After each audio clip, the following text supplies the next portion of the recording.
Dito, in-invite tayo ni Peacemaker, guys. Ito yung nangwawanit sa Predrin par. Top 1 Global Predrin. Siya pa rin pala ang top 1, guys. Ang tagal na nitong top 1 Global, ha. Tapos sabi niya rito, mas maganda daw pag trio. Kaya sinama natin si Nosbla. Ayan, supporta natin sila parehas, boy. Isang nangwawanit sa Predrin at isang nangwawanit sa Granger.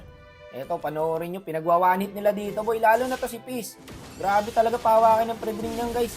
Nakilala ko yan si Peacemaker, guys. Nakalabang ko sa 5-man. No, tinalo nga namin yan sila eh. Tapos tinap niya ako, kaya ako siya nakilala. Sabi niya, content ko daw siya. Matagal na panahon yung guys. Panahon pa ni Eva tsaka ni Adan yun. Hanggang ngayon, top 1 global pa rin siya. Hindi niya pinapabayaan. Itong main account niya nga, 362 star, di ba? Putik niya, busy pa sa lotto yan.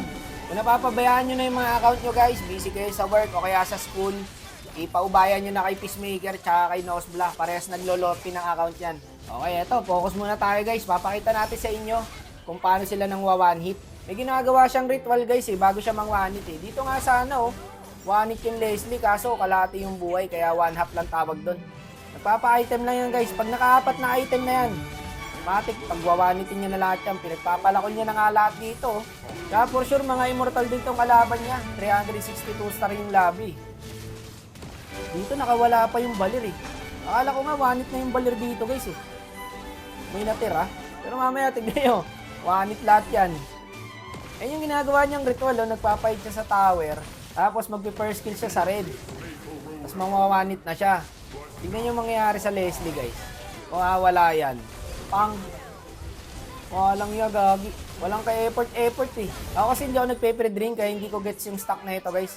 Dito nga tinatayuan niya na lang yung ling Pinanood ko na lang siya dyan Tinatayuan niya na lang Pag ikaw ay nasuntok ni Pacman, para kang tinamaan ng isang shotgun.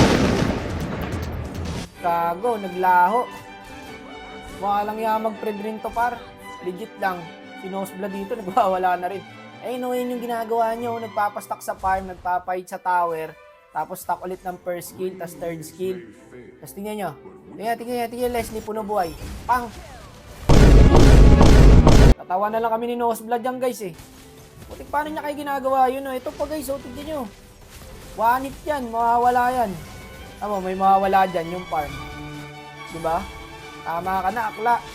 Tatay, ang gago. Matatalo pa kami dito guys, dahil doon. Okay, parang nilalaro niya na lang kasi. Yung mga kalaban dito, mga immortal din. Isang mali lang namin, nakalamang na yung kalaban Hindi siya makagalaw na maayos guys. Naano siya sa balir. Tamo, lagi siya nai-stun. Gusto niya mang one hit Hindi niya lang maabot yung balir Hindi talaga siya makakalapit dyan. Lagkitan yan. Ayun, tutulak lang yan ng balir Sinosbla, para nagsushooting range lang boss Ayan yung ritual niya guys papastock siya sa farm. Tapos maghanap siya ng wawanitin. Pero dito nag-clear siya Mukhang i-go na siya ng kalaban dito. Multi na siya guys Kaso nagulangan na matanda Ayan, nandyan ako sa likod Walang yadi si Nosbla talaga mag-ranger boy. Sa totoong buhay lang. Savage to Yung ginagawa naman na combo ni Nosbla guys, normal muna, ulti, tas first skill. Eto, tignan nyo dito gagawin niya. Pag flicker niya, normal, ulti, first skill. Wasak yung buhay ng Leslie Kumbaga, one hit combo pa rin siya matatawag guys. Ganun pala ang sikreto. Normal muna, ulti, tas first skill. Para mas masakit yung Granger. Talagang nagpakitang gilas yung dalawa sa akin, Brad. Sa item naman, kung nagpe-pre-drink ka, ayan yung item ni Peace. Kung nag-Granger ka, ito naman yung item ni Nosbla. Ayan guys, supportahan natin yung dalawa na yan. Ayan yung page nila. Kung may concern kayo o katanungan, message nyo lang daw sila guys.